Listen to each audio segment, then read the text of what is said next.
Dear students, पिछले lecture में मैंने आप लोगों से एबीएसटी सेकंड कॉस्ट अकाउंटिंग का जो पेपर अपना है उसके इंट्रोडक्टरी पार्ट के बारे में बात की थी, जिसमें costing, cost accounting, cost accountancy क्या होती है, techniques and objects of cost accounting क्या होते हैं, उसके बारे में बात की थी। साथ ही एलिमेंट ऑफ कॉस्ट क्या है, जिसमें आपने देखा material, labour and other expenses. साथ ही दो तरह के एक्सपेंसेस होते हैं, डायरेक्ट और इनडायरेक्ट। डायरेक्ट का मतलब आप जानते हैं, चाहे वो मटेरियल हो, वेजेस हो या एक्सपेंसेस हो।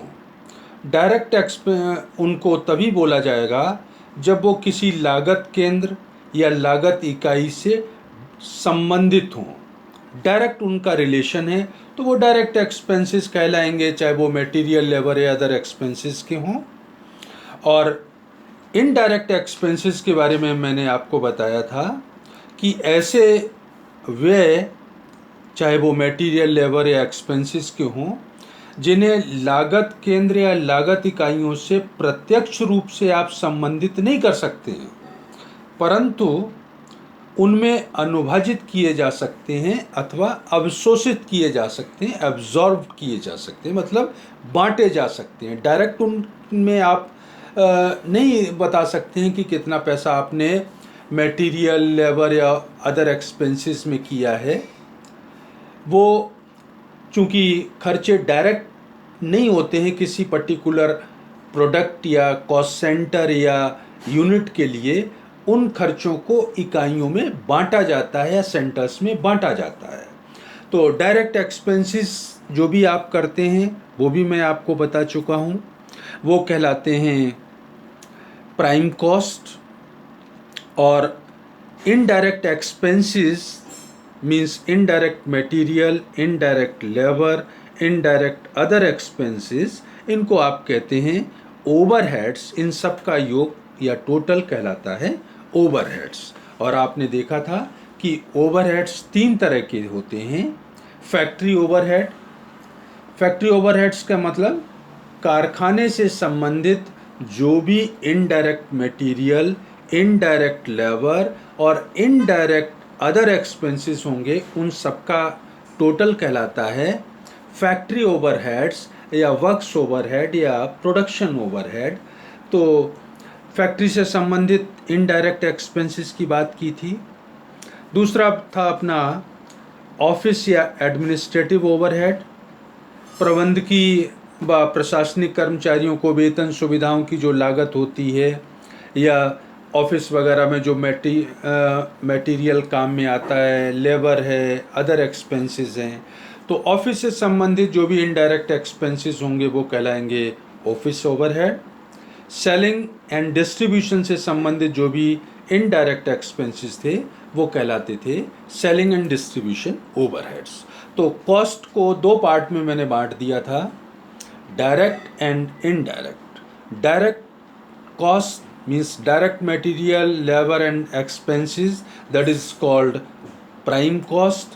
And total of indirect cost, indirect material, labor and other expenses, उसको आप बोल रहे थे ओवरहेड्स। और ओवरहेड्स को उनके फंक्शन के बेस पे हमने डिवाइड कर दिया था तीन पार्ट्स में, factory, office and selling and distribution.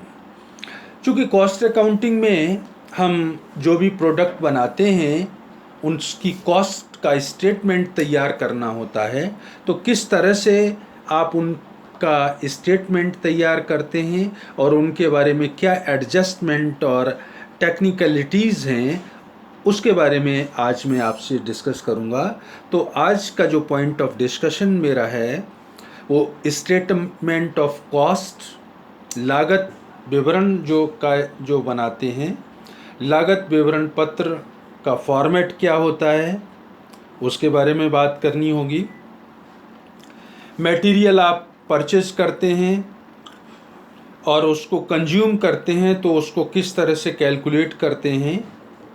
साथ ही स्टॉक जो होता है वो 3 तरह का माना जाता है, material, work in progress and finish goods का।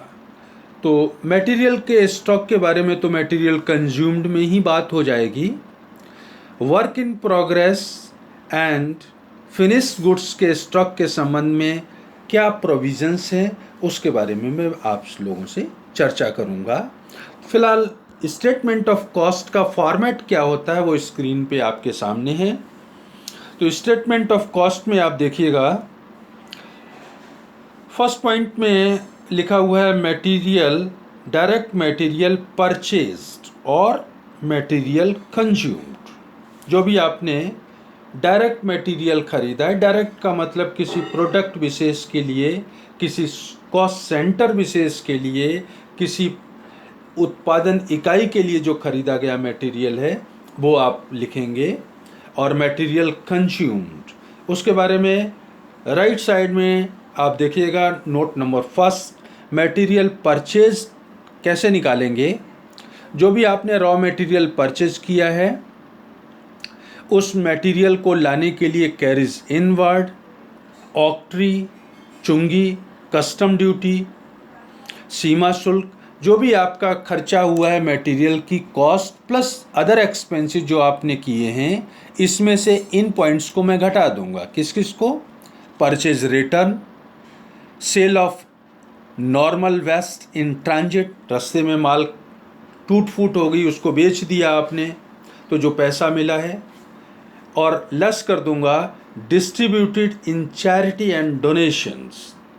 अगर आपने दान धर्मादा में माल दे दिया है तो उसको भी परचेज मटेरियल में से लेस कर दिया जाएगा, क्योंकि charity and donations are financial expenses, और आप जानते हैं कॉस्ट अकाउंटिंग में हम फाइनेंशियल एक्सपेंसेस को कंसीडर नहीं करते हैं।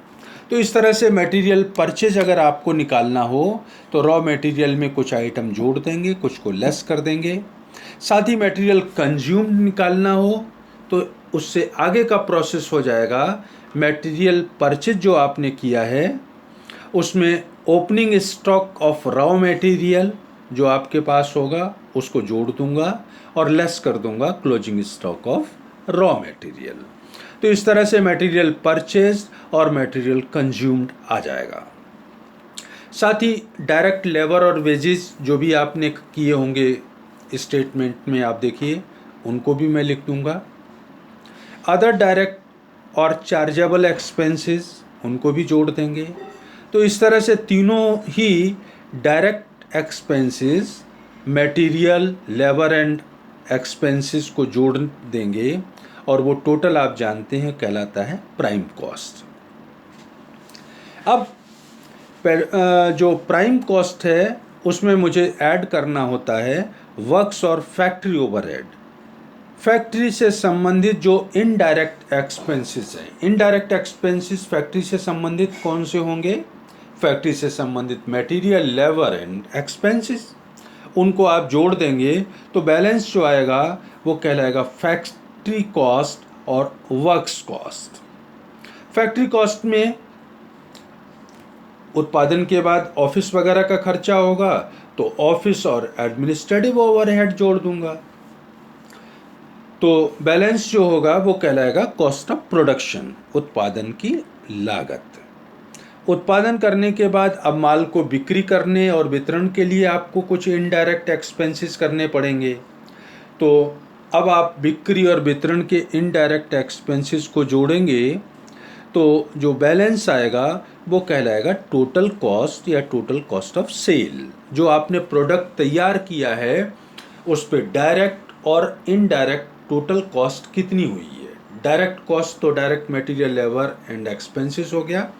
इनडायरेक्ट कॉस्ट को जैसा कि पहले मैं आपसे डिस्कस कर चुका हूँ, फैक्ट्री से संबंधित, ऑफिस से संबंधित, सेलिंग एंड डिस्ट्रीब्यूशन से संबंधित इनडायरेक्ट कॉस्ट, इन सब को जोड़ दिया तो आ गया टोटल कॉस्ट।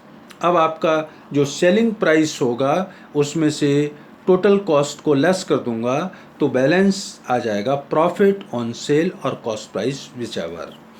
तो इस तरह से आप स्टेटमेंट तैयार करेंगे। नोट में नीचे आप देखिएगा, क्वेश्चन में ग्रॉस प्रॉफिट पूछता है, या नेट प्रॉफिट पूछा जाए तो दो तरीके होते हैं, ग्रॉस प्रॉफिट और प्रॉफिट ऑन गुड्स सोल्ड। अगर आपसे पूछता है, ग्रॉस प्रॉफिट का मतलब होगा सेल्स में से कॉस्ट ऑफ सेल्स को मैं लेस कर दूंगा। नेट प्रॉफिट पूछता है तो ग्रॉस प्रॉफिट में से सेलिंग एंड डिस्ट्रीब्यूशन को और लेस कर दूंगा।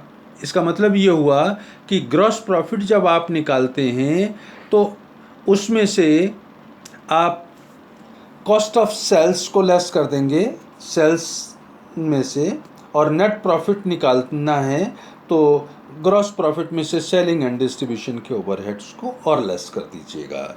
या यूँ कहिए, नेट प्रॉफिट का मतलब होता है sales minus total cost of sale, और अगर ग्रॉस प्रॉफिट निकालते हैं तो ऑफिस तक के जो खर्चे हुए हैं, सेल्स में से ऑफिस तक के खर्चों को आप लेस कर देंगे तो ग्रॉस प्रॉफिट आ जाएगा, सेलिंग एंड डिस्ट्रीब्यूशन को और लेस कर देंगे तो नेट प्रॉफिट आ जाएगा। तो इस तरह से आप ये स्टेटमेंट अपना तैयार करेंगे।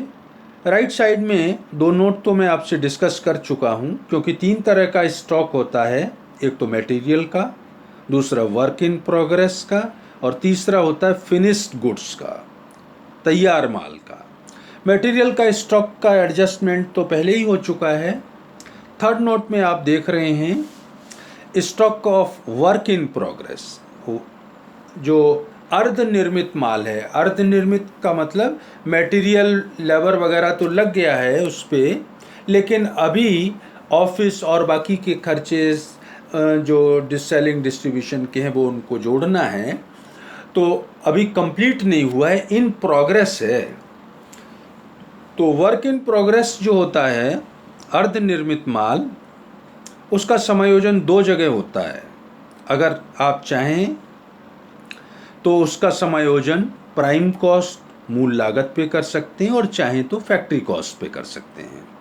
प्राइम कॉस्ट पे अगर आप उसका एडजस्टमेंट करेंगे तो जो भी डायरेक्ट मटेरियल, लेबर और वेजेस था या अदर एक्सपेंसेस थे, इनका टोटल किया प्राइम कॉस्ट, और प्राइम कॉस्ट में ही प्लस कर दूंगा opening stock of work in progress और लेस कर दूंगा closing stock of work in progress. अगर इसका फैक्ट्री कॉस्ट पे समायोजन आप करते हैं तो पहले तो फैक्ट्री कॉस्ट निकालनी पड़ेगी। तो आप जानते हैं प्राइम कॉस्ट में फैक्ट्री ओवरहेड को जोड़ देंगे तो फैक्ट्री कॉस्ट आ जाएगी। अब फैक्ट्री कॉस्ट में opening stock work in progress को जोड़ दूंगा और क्लोजिंग स्टॉक को लेस कर दूंगा, तो बैलेंस जो आएगा वो फैक्ट्री कॉस्ट कहलाएगा। तो इस तरह से ओपनिंग स्टॉक, वो वर्क इन प्रोग्रेस के ओपनिंग स्टॉक को अगर मूल लागत में समायोजन करते हैं तो जोड़ेंगे और क्लोजिंग स्टॉक को घटाएंगे, और फैक्ट्री कॉस्ट पे करते हैं तो ओपनिंग स्टॉक को फैक्ट्री कॉस्ट में जोड़ेंगे, क्लोजिंग स्टॉक को घटाएंगे। कई बार क्या होता है कि वर्क इन प्रोग्रेस में, चूँकि वर्क इन प्रोग्रेस में क्या होगा, तीन चीज़ें शामिल होंगी, डायरेक्ट मटेरियल होगा, लेबर होगा, और फैक्ट्री कॉस्ट के बारे में भी सूचना अलग से अगर आपको नहीं बता रखी है तो मटेरियल, लेबर और कुछ एक्सपेंसेस भी हुआ होगा, अलग से सूचना नहीं बता रखी है, तो फिर हम क्या करेंगे कि वर्क इन प्रोग्रेस के फैक्टर्स के बारे में हमें पता है कि मटेरियल इतना लग चुका है, लेबर इतना लग चुका है, एक्सपेंसेस इतने लग चुके हैं, और फैक्ट्री में इतना काम हो चुका है। तो फिर अगर अलग अलग पता है तो मटेरियल का जितना काम हो चुका है वो मटेरियल में प्लस माइनस होगा, लेबर का लेबर में, एक्सपेंसेस का एक्सपेंसेस में, और फैक्ट्री का फैक्ट्री ओवरहेड्स में होगा। तो कहने का मतलब मेरा, अगर लागत के प्रत्येक तत्व के बारे में अलग सूचना प्राप्त है तो फिर उसका समायोजन संबंधित स्तर पर किया जाएगा। और अगर कोई सूचना नहीं है, वर्क इन प्रोग्रेस दे रखा है क्वेश्चन में सिंपली, तो उसका एडजस्टमेंट हम हमेशा ही उस पे करेंगे, फैक्ट्री कॉस्ट पे करेंगे। क्लियर? तो इस तरह से वर्क इन प्रोग्रेस का एडजस्टमेंट प्राइम कॉस्ट पे कर सकते हैं, फैक्ट्री कॉस्ट पे कर सकते हैं। अगर वर्क इन प्रोग्रेस के फैक्टर्स की कॉस्ट अलग अलग दे रखी है तो उनके संबंधित स्तर पर समायोजन कर देंगे, और कुछ नहीं कहा है तो फिर हम फैक्ट्री कॉस्ट के लेवल पे उनका एडजस्टमेंट करेंगे। फिनिश्ड गुड्स के बारे में अगर सूचना दी जाए तो आप जानते हैं कि फैक्ट्री कॉस्ट में जब हम ऑफिस के खर्चे जोड़ देंगे इनडायरेक्ट खर्चों को तो आ जाता है cost of production. Cost of production में फिनिश्ड स्टॉक के ओपनिंग स्टॉक को जोड़ देंगे और क्लोजिंग स्टॉक को घटा देंगे। तो अब जो बैलेंस आएगा, चूंकि आपने माल उत्पादित किया, कुछ पुराना था और कुछ पड़ा हुआ है, तो इसका मतलब बैलेंस जो बचा है वो किस चीज़ का है? कॉस्ट ऑफ सेल, या वो कहलाएगा कॉस्ट ऑफ गुड्स सोल्ड। जो माल अब बेचा है आपने उसकी लागत है, क्योंकि कुछ माल पहले था, कुछ स्टॉक में रह गया, तो स्टॉक का एडजस्टमेंट करने के बाद जो डिफरेंस रह गया वो बेचे गए माल की लागत है, तो कॉस्ट ऑफ गुड्स सोल्ड आ जाएगा। और कॉस्ट ऑफ गुड्स सोल्ड में सेलिंग एंड डिस्ट्रीब्यूशन ओवरहेड्स को जब आप जोड़ देंगे तो फिर टोटल कॉस्ट आ जाएगी।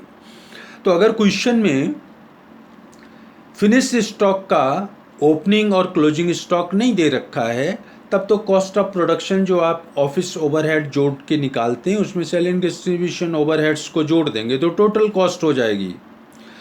एंड क्वेश्चन में अगर आपको opening and closing finish goods की अमाउंट दे रखी है तो फिर आपको एडजस्ट करना होगा, और उसका एडजस्टमेंट होता है ऑफिस ओवरहेड जोड़ने के बाद।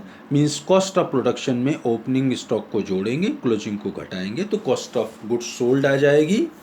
सेलिंग डिस्ट्रीब्यूशन को जोड़ देंगे तो वो टोटल कॉस्ट हो जाएगी। प्राथमिक पैकिंग जो होती है, कुछ मटेरियल इस तरह के होते हैं जिनको बेचने से पहले उनकी पैकिंग करना अनिवार्य होता है। जैसे दवाइयाँ हैं तो शीशियाँ चाहिए, लिक्विड कोई आइटम है तो उसको पैक करना ही पड़ेगा, तो वो रॉ मटेरियल का ही पार्ट माना जाता है, वहाँ पे हम उसको ऐड कर देंगे। इसी तरह से अगर विक्रय वापसी है तो उसको आप जानते हैं हम सेल्स रिटर्न में से जब स्टेटमेंट बनाएंगे तो उसको लेस कर देंगे। सामग्री परचेज करने के लिए कई बार आपको गाड़ी भाड़ा चुंगी देना पड़ता है, तो जो मटेरियल आप परचेज करते हैं उसकी कॉस्ट में ही उसको हम जोड़ दिया करते हैं। मटेरियल रिटर्न क्या तो आप पहले देख ही चुके हैं, अगर कोई लौटाई है आपने तो उसको हम जो मटेरियल परचेज है उसमें से घटा देते हैं। सामग्री का अगर जो है कोई अब नॉर्मल लॉस हुआ है, कोई आग लग गई या फ्लड आ गया या किसी भी नेचुरल कैलामिटी की वजह से, तो जो लॉस हुआ है फिर उसको हम लेस कर देते हैं, क्योंकि ये अब नॉर्मल लॉस है, ये प्रॉफिट एंड लॉस अकाउंट में लिखी जाएगी।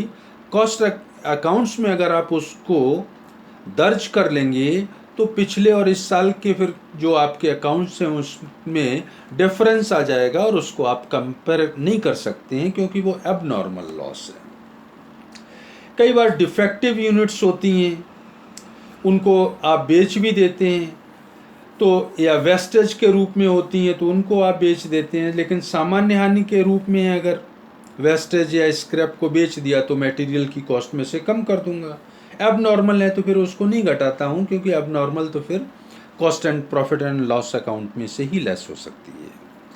डोनेशन कई बार मटेरियल का आप दे देते हैं तो वो मैं स्टेटमेंट में शुरू में ही लिख चुका हूँ, चैरिटी वगैरह में आप अगर देते हैं तो उसको लेस कर दूंगा।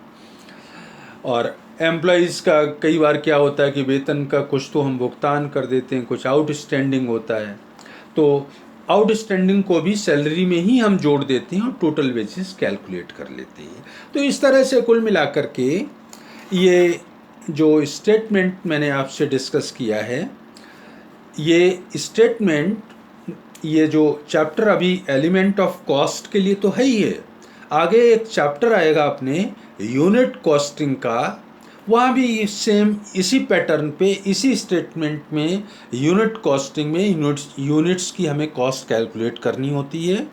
यही सारे रूल्स रेगुलेशन लागू होंगे।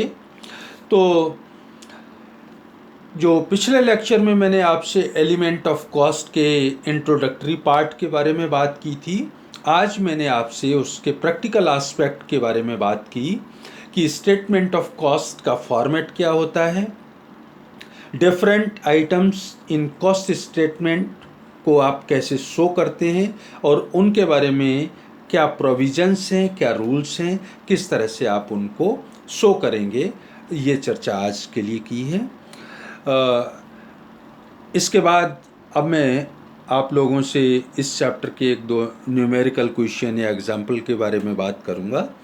थ्योरेटिकल पोर्शन जो अभी तक डिस्कस किया है ये इस यूनिट का तो के लिए तो है ही है, साथ ही यूनिट कॉस्टिंग का जो चैप्टर अपन डिस्कस करेंगे वहाँ भी सेम यही फॉर्मेट, यही रूल्स अप्लाई होंगे। तो नेक्स्ट लेक्चर में मैं आप लोगों से इसके न्यूमेरिकल पार्ट पे बात करूंगा कि न्यूमेरिकल अगर करना हो तो कॉस्ट स्टेटमेंट और कॉस्ट शीट किस तरह से आप तैयार करेंगे और उनको अपनी बुक्स ऑफ अकाउंट्स में किस तरह से दर्ज करना चाहिए, उसकी चर्चा की जाएगी। तो आज के लिए इतना ही। Thank you.